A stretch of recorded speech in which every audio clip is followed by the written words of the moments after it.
সবাইকে স্বাগত জানাচ্ছি ডিভিসি নিউজের সাপ্তাহিক আয়োজন স্বাস্থ্য বিষয়ক অনুষ্ঠান হ্যালো ডাক্তারে। আপনাদের সাথে আছি আমি অধ্যাপক ডক্টর সৈয়দ আকরাম হোসেন। আমাদের সাথে স্টুডিওতে আছেন ড্যাবের সভাপতি অধ্যাপক ডাক্তার হারুন আল রশিদ। আমাদের আজকের আলোচনার বিষয় স্বাস্থ্য ও রাজনীতি। আমি অধ্যাপক হারুন রশিদকে আজকের স্টুডিওতে স্বাগত জানাচ্ছি। আমরা জানি যে আপনার অনেক বেশি একটা প্রফেশনাল প্রোফাইল আছে। আপনি একসময় বাংলাদেশ মেডিকেল অ্যাসোসিয়েশনের কোষাধ্যক্ষ ছিলেন এবং ডক্টর সেশনে বাংলাদেশের 2 বারের নির্বাচিত সভাপতি। একটা লম্বা সময় ধরে আপনার বিভিন্ন প্রফেশনাল অর্গানাইজেশনের সাথে কাজ করার ছিল। এরকম একটি পরিস্থিতিতে সম্প্রতি যে বাংলাদেশ জাতীয়তাবাদী দল গত 12ই ফেব্রুয়ারি নির্বাচনে নির্বাচিত হয়ে সরকার গঠন করেছে, তাদের একটি নির্বাচনী ইশতেহার ছিল।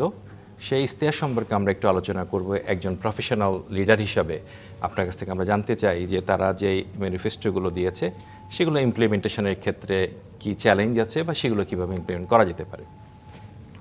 প্রথমেই আপনার কাছে আমার যেটা প্রশ্ন, এই যে প্রক্রিয়াটা, আমি স্বাস্থ্যখাত সংস্কার কমিশনের সাথে যখন সদস্য হিসেবে কাজ করেছি তখন আপনাদের সাথে আমাদের অনেকগুলো মিটিং ছিল। আপনারা অনেক গুছানো একটা উপস্থাপনা দিয়েছিলেন, রিটার্ন অনেকগুলো দিয়েছিলেন। পরবর্তী পর্যায়ে আমরা কিন্তু বাংলাদেশ জাতীয়তাবাদী দল সহ অন্যান্য দলের সাথেও বসেছিলাম। সেই সময় কিন্তু বাংলাদেশ জাতীয়তাবাদী দলও কিন্তু স্থায়ী কমিটিতে আলাপ আলোচনা করার পর সেগুলো কিন্তু কমিশনের কাছে রিপোর্ট হিসেবে জমা দিয়েছিল। আপনাদের ওই উপস্থাপনার মধ্যে অনেকগুলো জিনিস কিন্তু স্বাস্থ্যখাত সংস্কার কমিশন গ্রহণ করেছিল। তার মধ্যে একটি হলো আমাদের বাজেটের জিডিপির 5% নিয়ে আসা। 5% জিডিপিতে 5% আনা, যে এটার আসলে কি উদ্দেশ্য, কেন আমাদের এত টাকা দরকার? ধন্যবাদ আপনাকে। আসলে বাংলাদেশে স্বাস্থ্য খাত বিগত 54 বছর যাবতই উপেক্ষিত হল। স্বাস্থ্য কিন্তু জনগণের একটি মৌলিক অধিকার। তো সেই জায়গায় বাংলাদেশে যে স্বাস্থ্য ব্যবস্থায় যে বরাদ্দ ছিল সেটা বরাবরই জনসংখ্যার তুলনায় অত্যন্ত কম, এবং এটা আমরা যারা চিকিৎসা খাতে জড়িত আমরা কিন্তু সবসময় আমাদের এই দাবিটা ছিল যে যদি স্বাস্থ্য খাতে উন্নয়ন করতে হয়, যদি স্বাস্থ্য খাতে বাংলাদেশের মানুষকে স্বাস্থ্য সেবা পৌঁছে দিতে হয়, তাহলে স্বাস্থ্য খাতে বাজেট বরাদ্দ বৃদ্ধি ছাড়া এটা কোনোভাবেই সম্ভব না।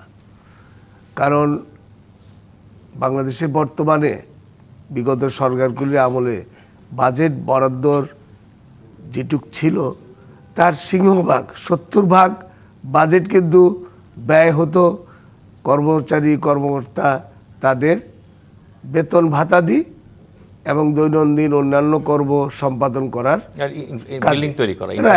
রাইট, এবং ডেভেলপমেন্ট খাতে অত্যন্ত কম বরাদ্দ। এবং আপনি খেয়াল করলে দেখবেন যে যদি 70% ওখানে ব্যয়িত হয় তাহলে বাকি 30% দিয়ে এই যে জনসংখ্যার যে উল্লম্ফন বাংলাদেশে ধীরে ধীরে বাড়ছে। 5 কোটি লোক ছিল, সেই 5 কোটি লোক এখন 20 কোটি। তো সেই জায়গায় যে আমাদের কাজ করা দরকার, বাজেট বৃদ্ধি না হওয়ার কারণে কিন্তু সেই জায়গাগুলিতে অ্যাড্রেস করা যায়নি। এবং আরেকটি লক্ষণীয় ব্যাপার যে বেতন ছাড়া যে বাকি টাকাগুলি আমাদের বাজেটে বরাদ্দ ছিল তার ম্যাক্সিমাম ক্ষেত্রেই আমরা দেখেছি যে ভীষণভাবে দুর্নীতি দ্বারা এই টাকাগুলি নয়ছয় হয়েছে। যদি এইটাও সঠিকভাবে ব্যয়িত হতো, সঠিক জায়গায় খরচ হতো, তাহলে কিন্তু বাংলাদেশের স্বাস্থ্য ব্যবস্থার একটা আমূল পরিবর্তন হতো। সেই জায়গাতেও আমরা ব্যর্থ হয়েছি, যার কারণে বর্তমানে আমাদের চিকিৎসকদের দাবি এবং রাজনৈতিক দলগুলিরও দাবি যে স্বাস্থ্য খাতে বাজেট বরাদ্দটা বৃদ্ধি করা। ওই প্রস্তাবের মধ্যে, আপনাদের প্রস্তাবের মধ্যে আরেকটা বিষয় ছিল যেটা আমি বিএনপির প্রস্তাবের সাথেও সামঞ্জস্যপূর্ণ দেখতে পাই বা সংস্কার কমিশনের প্রস্তাবের সাথেও, সেটা হলো ইউনিভার্সাল হেলথ কেয়ার, যে প্রাথমিক স্বাস্থ্যসেবাটাকে বিনামূল্যে করার বিষয়টা আপনারা বলেছিলেন এবং সংস্কার কমিশনও বলেছিল যে সম্পূর্ণ বিনামূল্য দেওয়া। যেহেতু স্বাস্থ্য একটি মৌলিক অধিকার বাংলাদেশে, আমাদের বর্তমান বাজেট হলো জিডিপির 0.7%, যেটা দক্ষিণ এশিয়ার মধ্যে সর্বনিম্ন। এবং এই অবস্থাতে আমরা যদি ইউনিভার্সাল হেলথ কেয়ার বিনামূল্যে দিতে চাই তাহলে আমাদের কিন্তু অনেক বেশি পরিমাণ টাকার দরকার। তো এই পরিস্থিতিতে একটি প্রস্তাবনা ছিল যে ন্যাশনাল হেলথ সিস্টেম ইউকের যে আলোচনাটা এই যে আছে এবং ওইটা বাংলাদেশে ইমপ্লিমেন্টেশনের কথাও কিন্তু বিএনপি ম্যানিফেস্টোর মধ্যে বলা আছে। ওই সিস্টেমের মধ্যে একটা অংশ হলো যে জেনারেল প্র্যাকটিশনার থাকা, সেটা হলো গ্রামে এবং শহর পর্যায়ে দুই জায়গাতেই থাকা। তো এই জায়গাটার মধ্যে যে চ্যালেঞ্জ যেটা হলো যে এটা আসলে কিভাবে বাস্তবায়ন করা যাবে। গ্রামে, শহরে তো কোনো রকমের অবকাঠামো বর্তমানে নাই আসলে জিপির, গ্রামে কিছু ফিজিশিয়ানদের অবকাঠামো আছে। সংস্কার কমিশনের প্রস্তাবও কিন্তু একই রকম। আপনি এটা কিভাবে বাস্তবায়ন করার কথা চিন্তা করেন বা কি চ্যালেঞ্জ অনুভব করেন? প্রাইমারি হেলথ কেয়ার তো একটা হেলথ সিস্টেমের বেসিক্যালি দিয়ে আমি বলবো মূল ভিত্তি। কারণ ওই জায়গাটায় যদি অ্যাড্রেস করা না হয় তাহলে পুরো সিস্টেমটাই কাজ করবে না। সেই জায়গাটা আমাদের বাংলাদেশে গ্রামাঞ্চলে কিন্তু primary health care is not bad. আমাদের বাংলাদেশে প্রাইমারি হেলথ কেয়ার গ্রাম অঞ্চলগুলিতে মোটামুটিভাবে পার্শ্ববর্তী দেশগুলির তুলনায় আমরা বেটার, কিন্তু শহরাঞ্চলে আপনার এই আমাদের স্ট্রাকচার একেবারে নাই বললেই চলে। শহরাঞ্চলে যেটা আছে আরবান এরিয়াস, আপনার বড় বড় হাসপাতাল, বড় বড় টার্সিয়ারি লেভেলের আপনার সেবাদান কেন্দ্রগুলি গড়ে উঠেছে, যার কারণে দেখবেন যে যে কোনো মেডিকেল কলেজ হসপিটালগুলিতে যদি যাই আমরা শহরগুলিতে, আউটডোরের প্রচণ্ড একটা ভিড়, একটা চাপ থাকে এবং সেখানে ম্যাক্সিমাম রুগীগুলি দেখা যাচ্ছে যে আপনার সাধারণ রোগ ব্যাধি বালাই নিয়ে তারা সেই বিশেষায়িত হাসপাতালগুলিতে ভিড় জমায় এবং এই জায়গায় যেহেতু স্ক্রিনিং হয় না, আপনার প্রাইমারি লেভেলে কোনো সেন্টার নাই, রেফারেল সিস্টেম নাই, যার কারণে misuse of the expert man power হয়ে যায়, ভিড় হয়ে যায়, যেটা আমরা হয়তো গোড়াতেই যদি আমাদের প্রাইমারি হেলথ কেয়ার সেন্টার থাকতো তাহলে আমরা এইগুলি সর্ট আউট করতে পারতাম এবং এই আননেসেসারি যে ভিড় সেটা আমরা অ্যাভয়েড করতে পারতাম। তো সেই জন্য আমাদের প্রস্তাবনা ছিল যে শহরাঞ্চলে আরবান এরিয়াসগুলিতে আপনার এই প্রাইমারি হেলথ কেয়ার সিস্টেমটাকে ডেভেলপ করা। এইখানে there are hundreds of GPs, thousands of GPs, তাদেরকে ইনভলভ করা আর কিছু সেন্টার সরকারিভাবে প্রাইমারি হেলথ কেয়ার সেন্টার গড়ে তোলা। বাংলাদেশে ঢাকা শহরগুলিতে ওই সূর্যের হাসি অথবা এই ধরনের 2-4-10টা আপনার ক্লিনিক ছাড়া কিন্তু এই প্রাইমারি হেলথ সেন্টার বলতে নাই বলে একেবারেই নাই। সেটা একটা এখানে একটা খুব নীতিগত প্রশ্ন আছে যে প্রাইমারি হেলথ কেয়ারটা আসলে শহর অঞ্চলে যে লোকাল গভর্নমেন্ট দেওয়ার কথা অনেক সময় বলছে লোকাল গভর্নমেন্ট, এটা আপনি কিভাবে দেখেন যে এটা কি স্বাস্থ্য মন্ত্রণালয়ের অধীনেই হওয়া উচিত নাকি লোকাল গভর্নমেন্ট এখন যেভাবে করছে সেভাবে চলা উচিত? না, এটা তো লোকাল গভর্নমেন্টের আন্ডারে দীর্ঘদিন ছিল এবং তারা কিন্তু এই জিনিসটা দিতে ব্যর্থ হয়েছে। আপনার এই যে সূর্যের হাসি প্রকল্প, এছাড়াও আরও কয়েকটা প্রকল্প ছিল, এই প্রকল্পগুলি কিন্তু আপনার পর্যাপ্ত যে সার্ভিস দেওয়ার কথা সেটা তারা দিতে পারে নাই এবং এটা পপুলারও হয় নাই। তো সেই জায়গায় আমি মনে করি যে এইটা আন্ডার ওয়ান আমব্রেলা যদি আমরা করতে পারি স্বাস্থ্য মন্ত্রণালয়ের অধীনে এবং এই জায়গায় ম্যান পাওয়ার ডিস্ট্রিবিউশনের যেরকম সুবিধা থাকবে এবং সে কোলাবোরেশন উইথ দি এলজিডি, হ্যাঁ, তাদের সাথে কোলাবোরেশন করা যেতে পারে, তাদের যে স্থাপনাগুলি আছে তাদেরকে একীভূত করা যেতে পারে, সেগুলিকে বাদ না দিয়ে। মানে পরিচালনা লিডারশিপটা স্বাস্থ্য মন্ত্রণালয়ে থাকা উচিত, কিন্তু পরিচালনা এবং ডিস্ট্রিবিউশন অফ ম্যান পাওয়ার ব্যবস্থাপনা এটা যদি স্বাস্থ্য মন্ত্রণালয়ের অধীনে হয় তাহলে সার্ভিসটা আমার মনে একটা কোয়ালিটি সম্পন্ন সার্ভিস এবং এনশিওর করা যাবে। আমরা আরেকটা জায়গাতে আসি যে ওষুধ, আমরা জানি যে আমাদের স্বাস্থ্য ব্যবস্থাতে দেখা যাচ্ছে 73% একজন রোগীর চিকিৎসার 73% খরচ চলে যায় ওষুধ। ওষুধ এটা সাংঘাতিক একটি অবস্থা। এই অবস্থাতে আপনারা কিছু প্রস্তাবনা দিয়েছিলেন, এগুলো বিএনপির প্রস্তাবনার মধ্যে একই রকম আছে বা স্বাস্থ্য সংস্কার কমিশনের মধ্যে আছে, যে ওষুধের প্রাপ্যতার জন্য যে ওষুধের মূল্য নির্ধারণ করা বা এইভাবে ভ্যাট ট্যাক্স কীরকম থাকা, এপিআই কি বাংলাদেশে হবে কি না, বাইরের থেকে হবে, এই যে বিষয়গুলো, এগুলো ভবিষ্যতে ওষুধ শিল্পের ক্ষেত্রে আমরা ইন্টারিম গভর্নমেন্টের সময় দেখেছিলাম যে এগুলোর ক্ষেত্রে অনেক একটা নিয়ম কানুনের কথা বলা আছে, কিন্তু বিএনপির ম্যানিফেস্টোর মধ্যে দেখে মনে হচ্ছে যে তারা এই খাতকে অনেক বেশি উৎসাহিত করতে চায়। আপনি কোন দৃষ্টিকোণ থেকে দেখেন?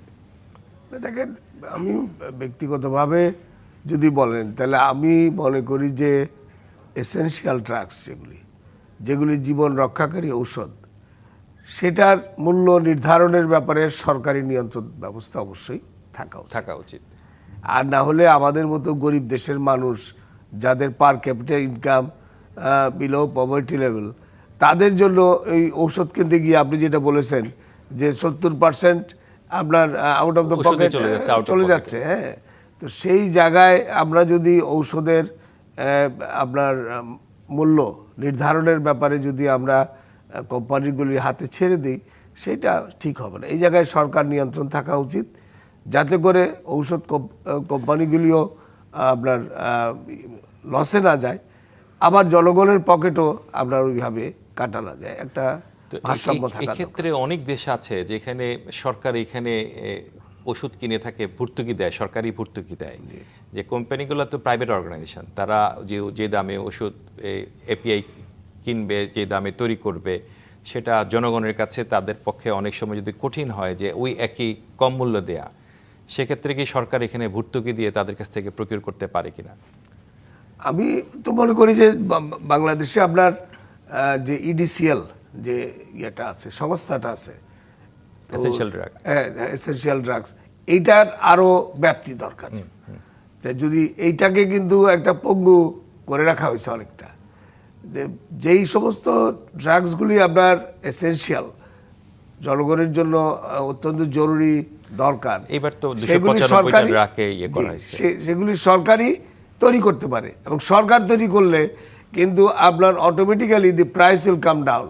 তখন একটা হেলদি কম্পিটিশন হবে উইথ দ্য বেসরকারি কোম্পানিজ, এবং তখন আর বেশি নিয়ন্ত্রণ করারও দরকার মনে, তখন নিয়ন্ত্রণটা হবে অটো নিয়ন্ত্রণ একটা। তো সেই জায়গাটায় কিন্তু আমরা কোনো সময় অ্যাড্রেস করি না, এবং এই জায়গায় কিন্তু একটা আমলাতান্ত্রিক জটিলতা আছে, স্বার্থ সংশ্লিষ্ট আপনার নানা ধরনের প্যাচ আছে। এই জায়গায় যদি আমরা অ্যাড্রেস করতে পারি, তাহলে দেখবেন যে অনেক ধরনের এই মূল্য নির্ধারণের ঔষধ কোম্পানিগুলির সাথে সরকারের যে রিলেশন এবং জনগণের যে আপনার অবস্থান, সবগুলি আপনার বেটার একটা পর্যায়ে চলে যাবে। ইডিসিএলকে আমরা শক্তিশালী করা দরকার। ইডিসিএল এর বিরুদ্ধে অনেক অভিযোগ আছে, দুর্নীতি, এবং ওই ইডিসিএলকে আসলে সংস্কার করে ওই জায়গায় সংস্কার করতে হবে। এখন আরেকটা প্রশ্ন হলো যে বিএনপির ম্যানিফেস্টোর মধ্যে একটি গুরুত্বপূর্ণ বিষয় আছে যে বিএনপি যেমন ফার্মার কার্ডসের কথা বলেছে, বিএনপি ফ্যামিলি কার্ডের কথা বলেছে, পাশাপাশি হেলথ কার্ডের কথা বলে, হেলথ কার্ডের কথা বলেছে। হেলথ কার্ড বাস্তবায়নটা এটা কিন্তু স্বাস্থ্য সংস্কার কমিশনের প্রস্তাবে আছে, এটা ড্যাবের প্রস্তাবেও ছিল। তো এই জায়গাটাতে এটা বাস্তবায়নটা কিভাবে সম্ভব এবং কখন শুরু করা উচিত? বাংলাদেশের মতো জায়গায় আপনার যে জায়গায় পপুলেশন মনে করেন যে প্রায় 20 কোটি, এইখানে হেলথ কার্ড চালু করে এটাকে বাস্তবায়ন আসলেই চ্যালেঞ্জ। এটা আমরা বলছি আমরা চালু করব, বিএনপি বলছে চালু করবে, বাস্তবায়ন করবে, কিন্তু আমার দৃষ্টিতে এটা বর্তমান যে স্বাস্থ্য ব্যবস্থা, এইখানে এটাকে মানে সরাসরিভাবে সমগ্র বাংলাদেশে যদি আমরা চালু করতে চাই, it will not be possible. তো আমি মনে করি যে এই জিনিসটাকে করতে হবে এক্স্যাক্টলি পাইলট প্রজেক্ট হিসাবে আমরা যেগুলি একেবারেই আমাদের আমি বলবো যে সুবিধাবঞ্চিত এলাকা, সেই সমস্ত এলাকাগুলিকে বেছে নিয়ে আমরা যদি শুরু করি এবং সেইটার সাকসেস এবং সেইটার ভুলভ্রান্তির উপরে ভিত্তি করে এটাকে ডেভেলপ করার চেষ্টা করি, তাহলে এই জিনিসটা সাকসেসফুল হওয়ার একটা সম্ভাবনা আছে। তবে এটা করা উচিত, অবশ্যই করা উচিত। বাংলাদেশের জনগণের একটা বড় অংশের এনআইডি কার্ড আছে, যে আমাদের স্মার্ট কার্ড আছে। তো ওই কার্ডের সাথে কি স্বাস্থ্য কার্ডকে সংযুক্ত করে এটা কি দ্রুত করা সম্ভব? এটা করাই যেতে পারে, তো করাই আছে ওটার সাথে, হ্যাঁ এটা করাই আছে, করা যেতে পারে। এটাকে আরও বেশি আধুনিক করা যেতে পারে। প্রযুক্তিগত উন্নয়নের সাথে এগুলি তো অটোমেটিক্যালি আপনার যুক্ত হয়ে যাবে। তবে বাংলাদেশের এখন ধরেন এডুকেশনের হার যেটা আছে, এই জায়গায় কিন্তু education is also very important. তো সেইখানে শিক্ষিত না হলে জনগণ এই সুবিধাগুলি আপনি দিলে পরেও নিতে পারবে না। তো সেই জায়গাটা আমাদের অ্যাড্রেস করা দরকার। বিএনপি একটা কথা বলেছে যে তার প্রস্তাবে ডিস্ট্রিক্ট হসপিটালগুলোকে মানে আধুনিক করা, স্বয়ংসম্পূর্ণ করা, এটা ড্যাবের প্রস্তাবের মধ্যেও একই রকমই ছিল, বা সংস্কার কমিশনের প্রস্তাবে কিন্তু ছিল যে একটি হাসপাতাল, যে ডিস্ট্রিক্ট হসপিটালের মধ্যে ওই ডিস্ট্রিক্টের সকল সেবা থাকবে, বর্তমানে যেটা নাই। কিন্তু এখানে প্রশ্নটা হলো যে এগুলো কি সব সরকারিভাবে হবে নাকি বেসরকারিভাবেও হবে? এটা তো ধরেন বিএনপির যে প্রস্তাবনা, সেইখানে একটা প্রস্তাবনা ছিল প্রাইভেট পাবলিক পার্টনারশিপ। এটা হলো বিশেষ করে টার্সিয়ারি কেয়ার যেখানে ইনভলভমেন্ট আছে, সেই জায়গাটায় এটা বলেছিল বিএনপির ইশতেহারে যে আমরা যেখানে সরকারি ব্যবস্থাপনায় যে সুবিধাটা নাই, সেটা আমরা বেসরকারি ব্যবস্থাপনা থেকে ক্রয় করে জনগণের জন্য আমরা দিব। তো এটা খুবই ভালো প্রস্তাবনা, কিন্তু আপনি যদি বেসরকারি স্থাপনাগুলি ডিস্ট্রিক্ট লেভেলে খেয়াল করেন, সেগুলিও কিন্তু মানসম্মত বেসরকারি স্থাপনা, বিশেষ করে ঢাকার বাইরে যদি যান দেখবেন যে সেই ধরনের ব্যবস্থাপনা নাই। তো সেই জায়গায় আমি বলবো যে এটা চলতে পারে সাইড বাই সাইড, কিন্তু সরকারি যে ব্যবস্থাপনার বিশেষ করে টার্সিয়ারি কেয়ারের ক্ষেত্রে বাংলাদেশে tertiary care is totally concentrated in Dhaka city. এইটাকে ডেসিমিনেট করতে হবে, যেটা বিএনপির অন্য প্রস্তাবনাতে আছে যে জেলা হাসপাতালগুলিতে উন্নতি করা, এবং এইটা this is a very right decision to be. কারণ আমরা যদি জেলা হাসপাতালগুলিকে টার্সিয়ারি কেয়ার যেখানে হয়, এখন এটা সেকেন্ডারি কেয়ার আসলে সেন্টার, এইটাকে যদি আমরা টার্সিয়ারি কেয়ার সেন্টার হিসাবে ডেভেলপ করতে পারি, তাহলে কিন্তু ঢাকামুখী মানুষের যে এই যে আসার প্রবণতা, এটা একদমই থাকবে না। এক্স্যাক্টলি। হ্যাঁ, এবং তাতে করে স্বাস্থ্য ব্যবস্থার একটা অভূতপূর্ণ আপনার উন্নতি। তাহলে তো সেক্ষেত্রে উপজেলাকে সেকেন্ডারি কেয়ার সেন্টারে রূপান্তর করতে হবে। Exactly. এটাও সংস্কার কমিশন প্রস্তাবের সাথে মিল আছে। জি, আপনাকে ধন্যবাদ। হ্যালো ডাক্তারে নিচ্ছি একটি বিরতি, সঙ্গেই থাকুন। আবারও স্বাগত ডিভিসি নিউজের সাপ্তাহিক আয়োজন স্বাস্থ্য বিষয়ক অনুষ্ঠান হ্যালো ডাক্তারে। আজকের আলোচনার বিষয় স্বাস্থ্য ও রাজনীতি। আলোচনা করতে আমাদের সাথে স্টুডিওতে আছেন ড্যাবের সভাপতি অধ্যাপক ডাক্তার হারুন আল রশিদ। হারুন ভাই, আপনার সাথে একটু আরেকটা বিষয় নিয়ে আলাপ করি, যে এই যে আপনি খুব চমৎকারভাবে উত্তর দিচ্ছিলেন বিভিন্ন বিষয় নিয়ে। জাতীয় অ্যাক্রিডিটেশন, সেবার মানে জাতীয় অ্যাক্রিডিটেশনের কথা বলা আছে, বিএনপির বলা আছে সরকারি এবং বেসরকারি দুটারই মান একই রকম হতে হবে। এটা কিভাবে সম্ভব বা কিভাবে করা যায়? এটা তো ধরেন সত্যিকার অর্থে সরকারি প্রতিষ্ঠানগুলিতে যদি মান উন্নয়ন করা না হয়, তাহলে কিন্তু বেসরকারি প্রতিষ্ঠানেও মান সেভাবে উন্নতি হয় না। আপনি একটা জিনিস খেয়াল করে দেখবেন যে বাংলাদেশে যতগুলি বেসরকারি প্রতিষ্ঠান আছে মানসম্মত চিকিৎসা দিচ্ছেন, যারা চিকিৎসা দিচ্ছেন তারা প্রত্যেকেই কোনো না কোনো সময়ে সরকারি ডাক্তার ছিলেন, সরকারি প্রতিষ্ঠান থেকে প্রশিক্ষণপ্রাপ্ত, সেখানে অধ্যাপনা করেছেন এবং পরবর্তীতে সেই বেসরকারি প্রতিষ্ঠানে যোগ দিয়েছেন।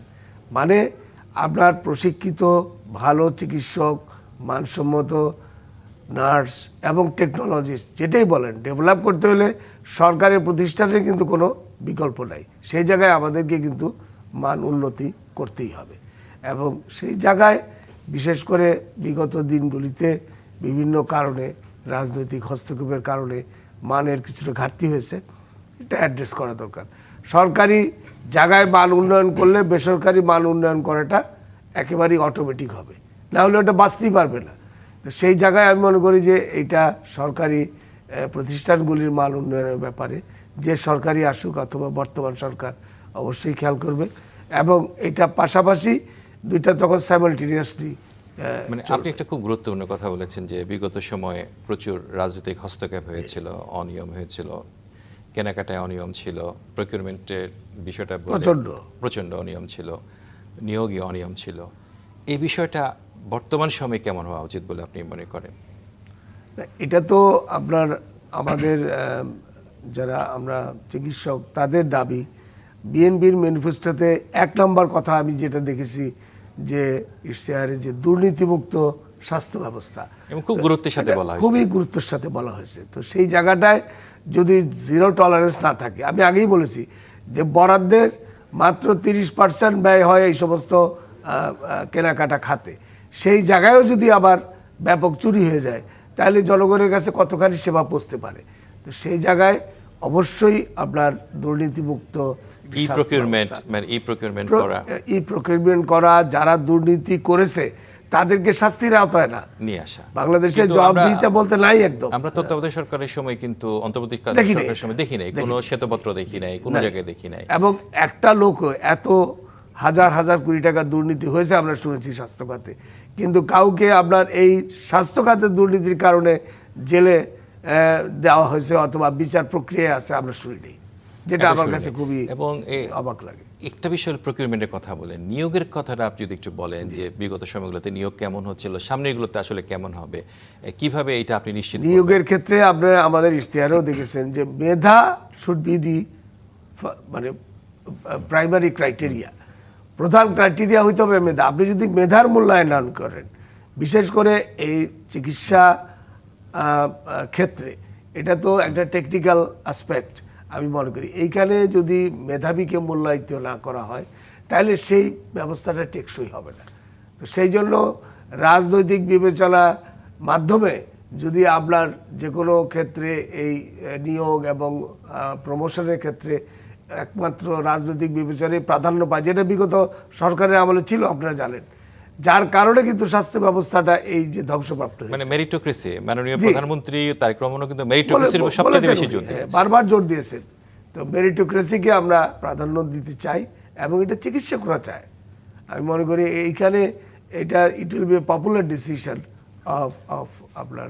বিগত সময়গুলোতে বড় বড় ধরনের কোভিডের সময় পার্টিকুলারলি আপনি খেয়াল করে দেখেন অনেক অনিয়ম, দুর্নীতি, অনেক হসপিটালগুলোর সাধারণ রোগীদের কাছ থেকে অনেক বেশি পরিমাণ অর্থ নিয়েছে। এই যে একটা সামরিক অব্যবস্থাপনা, এটারও কিন্তু সামগ্রিক কোনো এই অন্তর্বর্তী সরকারের সময় কোনো কিছু আমরা দেখি হয়নি।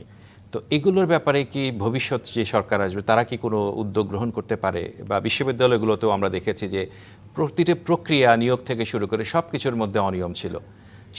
সেগুলোরও কিন্তু আমরা এই বর্তমান প্রশাসন যারা অন্তর্বর্তীকালীন ছিলেন তারাও কিন্তু কোনো মানে উদ্যোগ হয়তো গ্রহণ করেছেন, কিন্তু ওইরকম কোনো আমরা রিপোর্ট পাইনি। তাহলে এই ক্ষেত্রে আপনি কি করা উচিত বলে মনে করেন? এটা তো মানে যে কোনো জিনিস আপনি যদি ইফেক্টিভ করতে চান তাহলে জবাবদিহিতার আওতায় আনতে হবে। তো জবাবদিহিতার আওতায় আনতে গেলে যারা দুর্নীতি করেছে এটা ফাইন্ড আউট করতে হবে এবং তাদেরকে শাস্তির আওতায় আনতে হবে। তো বিগত ইন্টারিম গভর্নমেন্ট এই জিনিসটা করতে পারেনি। তো I do not blame them like that, because তাদের পিরিয়ডটা ছিল, সময় কম ছিল। কারণ এটা তো একদিনে দুই দিনে আপনি এই জিনিসটা পারবেন না বাইর করতে। তো সেই জন্য বর্তমান গভর্নমেন্টের কাছে আমাদের প্রত্যাশা থাকবে যে বিগত আমলে যে ধরনের বড় বড় দুর্নীতিগুলি হয়েছে অন্তত সেই জায়গাগুলিকে ডিগ আউট করা এবং যারা এর জন্য দায়ী তাদেরকে শাস্তির আওতায় আনা, যাতে ভবিষ্যতে এই ধরনের অপরাধ আপনার ভবিষ্যতে সংঘটিত না হয়। একটি প্রশ্ন আপনাকে আমি করতে পারি, বিগত সময়গুলোতে বিশেষ করে অন্তর্বর্তী সরকারের সময় আমরা বিশ্ববিদ্যালয় বিনিয়োগ, অন্য নিয়োগের ক্ষেত্রে একটা বিশেষ বৈশিষ্ট্য লক্ষ্য করেছিলাম। সেখানে একটা শর্ট লিস্টেড করা হয়েছিল, তারপর শর্ট লিস্টের পরে ইন্টারভিউ নেওয়া হয়েছিল। ভবিষ্যৎ নিয়োগের ক্ষেত্রে ওইখানে বিভিন্নভাবে মেরিটোক্রেসির একটা বিষয়ও ছিল বা স্কোর কার্ডের মতো একটা পদ্ধতি ছিল। ভবিষ্যতে এই সমস্ত পদগুলোতে নিয়োগের ক্ষেত্রে মনে করেন ডিজি, উপাচার্য, উপাচার্য বা বিভিন্ন পদগুলোতে নিয়োগের ক্ষেত্রে ভবিষ্যতে কোন ধরনের মানে অনুশাসন থাকা দরকার বা পদ্ধতি অনুসরণ করা উচিত বলে মনে করেন? বেসিক্যালি আমাদের তো এই সমস্ত পদগুলিতে নিয়োগের জন্য তেমন কোনো নীতিমালা নাই। তো সেই ক্ষেত্রে আমি অবশ্যই মনে করি যে আপনি যেটা বলেছেন যে গুরুত্বপূর্ণ যে সমস্ত পদগুলি আছে যেগুলি বাংলাদেশের স্বাস্থ্য ব্যবস্থা যে কোনো মূল ব্যবস্থাপনাকে চালিত করবে, সেই জায়গাগুলিতে অবশ্যই একটা নিয়োগ ব্যবস্থাপনা, নিয়োগ নীতি থাকা দরকার, যাতে করে যোগ্য লোকটাকে যোগ্য জায়গায় একটা শর্ট লিস্টেড করা, একটু যাচাই বাছাই করা, কয়েকজনের সাথে একটু কথা বলে তার মধ্য থেকে কাউকে সিলেক্ট করা, এটা পদ্ধতির মধ্যে যাওয়া এবং আধুনিক পদ্ধতির মধ্যে করলে সেগুলো খুব সহজ হয়, অনেক সহজ হয়। কারণ আমি একটা জাস্ট যেহেতু আলোচনায় আসছে বিশ্ববিদ্যালয়ের ক্ষেত্রে একটা প্রশ্ন করি যে বাংলাদেশে দেখা যাচ্ছে যে বিশ্ববিদ্যালয়গুলো মূল দায়িত্ব কিন্তু শিক্ষা এবং গবেষণা, কিন্তু আমাদের বিশ্ববিদ্যালয় বিশেষ করে মেডিকেল বিশ্ববিদ্যালয়ে দেখা যাচ্ছে যে তারা সেবাটা এমনভাবে ওতপ্রোতভাবে থাকে যে সব কাজগুলোই কিন্তু উপাচার্যের করতে হয়। তাতে কিন্তু উপাচার্যকে শত শত ফাইল প্রতিদিন সাইন করতে হয়, কিন্তু উনি ভিশন বা অন্যান্য কিছু নিয়ে তেমন একটা দেখতে পারেন না।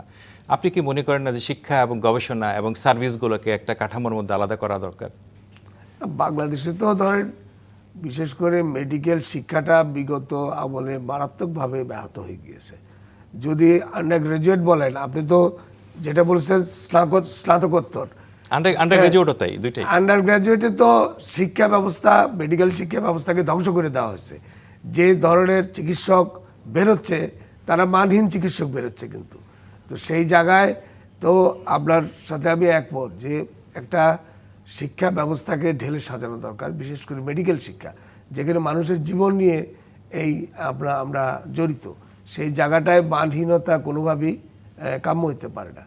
সেই জায়গায় আপনার পলিসি মেকিং জায়গাগুলিতে, বিশেষ করে বিশ্ববিদ্যালয় লেভেলে অবশ্যই আপনার শিক্ষাকে গুরুত্ব দিয়ে আপনার এই প্রশাসন এবং নীতিমালা সাজানো উচিত। আপনাকে ধন্যবাদ। হ্যালো ডাক্তারে নিচ্ছি একটি বিরতি, সঙ্গেই থাকুন। আবারও স্বাগত ডিভিসি নিউজের সাপ্তাহিক আয়োজন স্বাস্থ্য বিষয়ক অনুষ্ঠান হ্যালো ডাক্তারে। আজকের আলোচনার বিষয় স্বাস্থ্য ও রাজনীতি। আলোচনা করতে আমাদের মাঝে স্টুডিওতে উপস্থিত আছেন ড্যাবের সভাপতি অধ্যাপক ডাক্তার হারুন আল রশিদ। হারুন ভাই, যে স্বাস্থ্য খাত সংস্কার কমিশন আরও কতগুলো প্রস্তাব দিয়েছিল, আমাদের শেষ পর্বের সময় কম, আমরা ছোট ছোট করে উত্তর চাই। সেটা হলো যে হেলথ, যেহেতু all policy, health in all policy অর্থ হলো বিশ্ব স্বাস্থ্য সংস্থা বলে যে স্বাস্থ্য মন্ত্রণালয় একা স্বাস্থ্যের সব কিছু দেখতে পারে না, অনেকগুলো মিনিস্ট্রি লাগে। তো এই ক্ষেত্রে স্বাস্থ্য খাত সংস্করণ প্রস্তাব দিয়েছিল যে বাংলাদেশ স্বাস্থ্য কমিশন গঠন করার জন্য। ওইটা স্বাস্থ্য মন্ত্রণালয়ের অধীন হবে না, ওটা তৈরি হওয়ার পরে ওইটা মন্ত্রিপরিষদ তৈরি করবে, বিভাগ থেকে তৈরি হবে, এটা প্রধানমন্ত্রীর কাছে অ্যানুয়ালি রিপোর্ট করবে বা বিভিন্ন সময় যোগাযোগ করবে। আপনি এরকম একটা বিষয়টাকে কি উপকারী মনে করেন, কি হেল্পফুল হতে পারে? অবশ্যই। এটা তো যে কোনো ক্ষেত্রেই আইন কমিশন বলেন, এর যে বিভিন্ন কমিশন কিন্তু আছে ওয়ার্কিং। তো স্বাস্থ্যের ব্যাপারে একটা স্বাস্থ্য কমিশন, এটা কিন্তু আমরা চিকিৎসকরা সবসময় এটা চাই, এবং এটা হলে পরে এক ধরনের মনিটরিং, এক ধরনের পরামর্শ, সুপারভিশন, এগুলি সবই সম্ভব। এবং যেটা আন্তঃমন্ত্রণালয়কে যোগসূত্রে আবদ্ধ করবে এবং একটা হলিস্টিক অ্যাপ্রোচ হবে, এবং প্রধানমন্ত্রী টাইম টু টাইম স্বাস্থ্য মন্ত্রণালয়ের বিষয়গুলো নিয়ে গুরুত্ব দিতে পারবেন, কারণ ওনার তো অনেক কাজ থাকে। তাহলে আমরা আরেকটা বিষয় নিয়ে একটু কথা বলতে চাই, যে আমরা একটু প্রস্তাবনার মধ্যে ছিল ধরেন অ্যাম্বুলেন্স নেটওয়ার্ক, ফার্মেসি নেটওয়ার্ক, তারপর হলো আপনার আমরা বলি ডায়াগনস্টিক নেটওয়ার্ক, এসেনশিয়াল ডায়াগনস্টিক মানে টেস্ট নিয়ে একটা প্রস্তাবনা ছিল যে এটা নেটওয়ার্ক তৈরি করা। এগুলোর ক্ষেত্রে বিএনপির প্রস্তাবনার মধ্যেও কিন্তু আছে যে টেস্টগুলো করা, কিন্তু বাংলাদেশে আমরা দেখি যে এগুলো নানা রকম হসপিটালে অ্যাডমিশন থেকে সব কিছু এক ধরনের ভীষণ ধরনের একটা সিন্ডিকেটের মতো নানা রকম সমস্যার মধ্যে পুরো দেশটাই জর্জরিত। এগুলোর থেকে বের হওয়ার জন্য কি উপায় আছে বলে মনে করেন, কিভাবে এটা করা উচিত? এটা তো ধরেন বেসিক্যালি এই যে এসেনশিয়াল আপনার যে টেস্ট, এটা কিন্তু আমাদের উপজেলা লেভেলেও অ্যাভেলেবল হওয়ার কথা, থাকার কথা।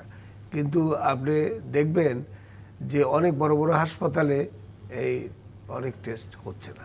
কারণ কি, দেখা যায় সব ঠিক আছে, আপনার যিনি প্যাথোলজিস্ট থাকার কথা তিনি নাই, পোস্টেড না, অথবা মেশিন প্যাথোলজি সবই আছে, কাগজ নাই। মানে সিম্পল, অত্যন্ত ছোটোখাটো কারণ দেখিয়ে এই মানে কর্মকাণ্ডগুলিকে ব্যাহত করা হয়, এবং ফাইনালি রুগীর লোকজন তখন বাইরে যেতে বাধ্য হয় টেস্টগুলি করার জন্য।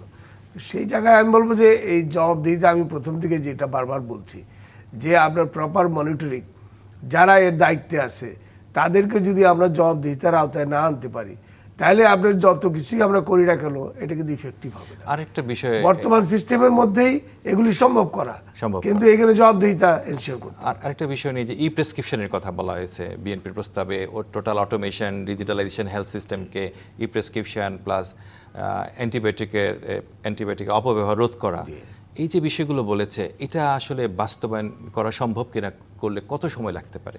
এটা সম্ভব অবশ্যই বাস্তবায়ন করা, কিন্তু এটা ফেজ বাই ফেজ। আপনি বাংলাদেশে হঠাৎ করেই আপনার সমস্ত জায়গায় ই প্রেসক্রিপশন চালু করে দিবেন, it will not be done. কিন্তু আপনার পাইলট প্রজেক্ট হিসাবে আমরা বেশ কিছু জায়গা নিতে পারি। আরেকটা প্রশ্ন প্রায় লোকজন করে থাকেন যে ডাক্তারদের প্রেসক্রিপশন অডিট করা, এই ব্যাপারে আপনার মত কি, যে প্রেসক্রিপশন অডিট করা কি দরকার আছে কিনা? থাকলে যেমন আমাদের কিন্তু প্রচুর অ্যান্টিবায়োটিক অপব্যবহার হয় বাংলাদেশে, ওষুধের লিস্ট দেখা যায় যতটা দরকার তার থেকে অনেক কম। অডিটের চেয়ে ইম্পর্টেন্ট হলো আমাদের অ্যান্টি মাইক্রোবিয়াল ড্রাগস পলিসি একটা আসলে দরকার। বাইরে আপনারা দেখবেন যে প্রত্যেকটা হাসপাতালেই তাদের কিন্তু নিজস্ব একটা গাইডলাইন থাকে এবং ওই গাইডলাইনটা ওই হাসপাতালটা ফলো করে। তা আমাদের দেখবেন যে বড় বড় হসপিটালগুলিতেও কোনো এই পলিসি নাই। এটা যদি আমরা সরকার থেকে একটা বাধ্যতামূলক আমরা ব্যবস্থাপনা করে দিই যে আপনার হাসপাতাল ইন্ডিভিজুয়াল প্রত্যেকটা হাসপাতালে একটা ড্রাগ পলিসি অথবা মাইক্রোবিয়াল এজেন্টস ব্যবহারের একটা পলিসি থাকতে হবে, তাহলে কিন্তু এটা অটোমেটিক্যালি নিয়ন্ত্রণে আসবে।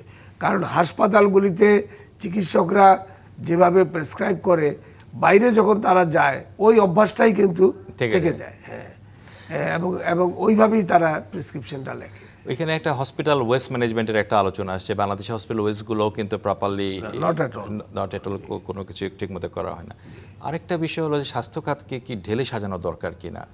স্বাস্থ্য সংস্কার কমিশন একটা প্রস্তাব, বাংলাদেশ হেলথ সার্ভিসের বলে একটা প্রস্তাবনা ছিল জুডিশিয়াল সার্ভিস কমিশনের মতো, যে এটাও কিন্তু সিভিল সার্ভিসেরই একটা পার্ট, কিন্তু ইন্ডিপেন্ডেন্ট থাকবে। এরা তাদের যারা স্বাস্থ্যসেবা সম্পর্কে জানে, 3 জন ডিজি হওয়া, 3 জন সচিব হওয়া, 1 জন সচিব হওয়া, স্বাস্থ্যখাতকে পুরোপুরি ঢেলে সাজানো, যাতে করে স্বাস্থ্যের লোকজন যারা এই সেই দায়িত্বটা পালন করবে।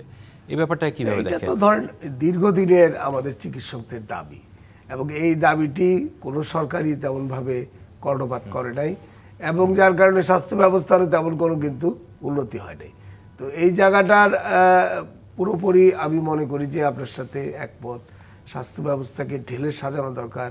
ক্যারিয়ার প্ল্যানিংয়ের জায়গায় আমাদেরকে একজন চিকিৎসক তার সার্ভিস ক্যাডারে ঢোকার পরেই তার ক্যারিয়ার প্ল্যানিংটা ঠিক করে দেওয়া দরকার, যাতে করে সে জানে যে সে কোন লাইনে যাবে।